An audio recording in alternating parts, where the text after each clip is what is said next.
拜登因击落气球，在两党内斗中获益。中国火烤美国，共和党正挖坑自埋。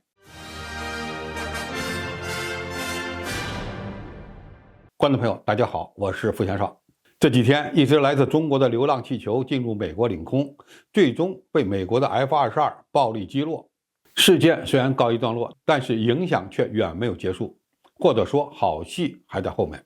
从中国的角度来看，流浪气球事件至少有3个收获：一是利用顺着西风带自由飘到美国的民用气球，无意间测试了美国本土的防空实力和美国的反应能力；二是鉴于美军过度使用武力击落中国的民用气球，中国可以站在国际法和道义的制高点上，向美国的行为提出抗议，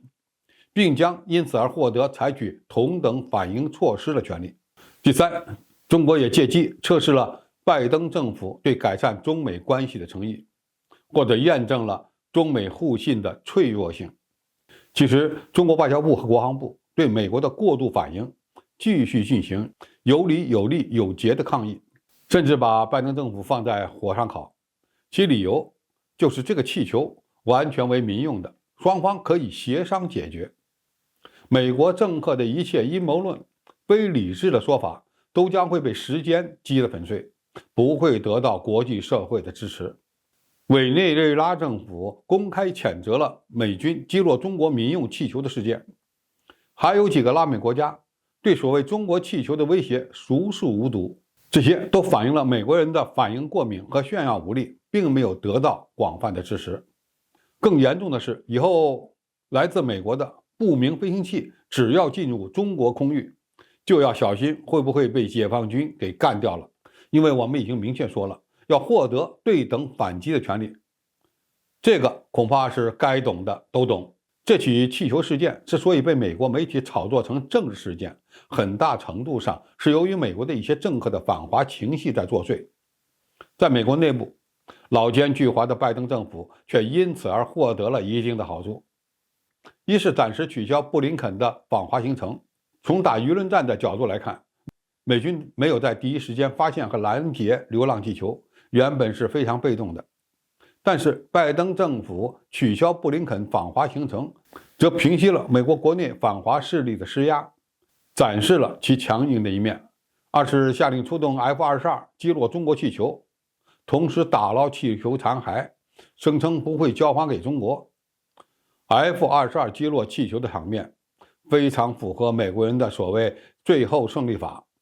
可以帮助民主党提升支持率。第三，美国军方一再否认气球对美国的国家安全构成威胁，相对而言是一种比较理性客观的态度。更重要的是，美国军队竟然还干起了打捞中国气球残骸的活，这就为最后打脸共和党埋下了伏笔。一位美国退役将领称，整个气球事件是美方故意丑化中国的行为，杀鸡焉用牛刀，出动 F-22战斗机执行任务，表演性质居多，实际上就是在作秀。拜登政府的动作既是大内宣，也是大外宣，民主党收获了很大利益，而拜登则通过赞扬美空军的英勇作为而收割了共和党的传统票仓。包括特朗普在内的共和党人在这次气球事件中以意识形态驱动反华，等于在给自己挖坑。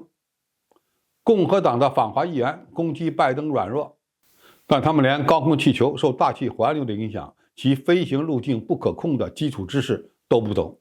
在流浪气球被击落仅1天后，《华尔街日报》就曝光了美国近几年共有5次涉及中国自由飞行的气球事件。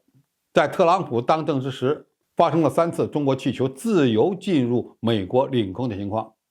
后面2次才发生在拜登政府时期，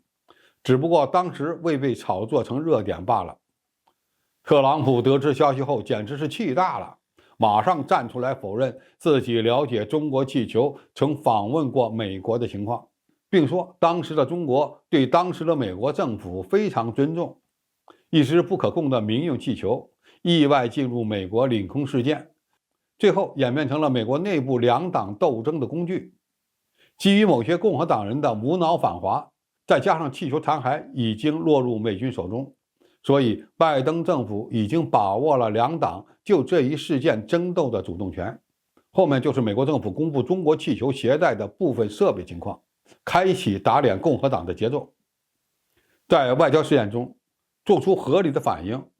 必须基于事实而不是情绪。等到中国民用气球的真相被公布之时，现在越是无脑反华的人，最后越是无法收场。好，今天评述就到这里，谢谢大家收看，我们下期再见。